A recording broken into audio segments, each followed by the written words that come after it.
সেদিন অনেক দিন পর আমি বাইরে বেরিয়েছিলাম। ফাইনাল ইয়ার লাস্ট এক্সাম শেষ হবার পরে বৃষ্টির জন্য তো অনেক দিন বাইরেই বেরোতে পারিনি। আর এখানে কিন্তু আমাদের বাজার পুরোই ভেঙে দিয়েছিল, জানি না কেন ভেঙে দিল, কিন্তু এই জন্য আমার মনটা খুবই খারাপ ছিল। কিন্তু কী আর করার, আর আমার অল্প অল্প খিদেও পেয়ে গিয়েছিল, তাই আমি গিয়েছিলাম টেস্ট অ্যান্ড বাইটে কিছু নেওয়ার জন্য। আমি একটা পেস্ট্রি নিয়েছিলাম, আর এখানে অ্যাপোলো ফার্মেসি থেকে আমার কিছু নেওয়ার ছিল।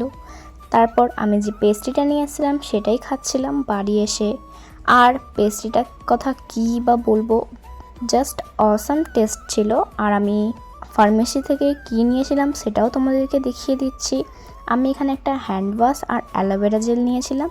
এই অ্যালোভেরা জেলটা খুবই ভালো। আবার দেখা হবে এরকমই কোনো একটা ভালো ভিডিওতে। ততক্ষণে ভালো থাকো, সুস্থ থাকো, বাই বাই।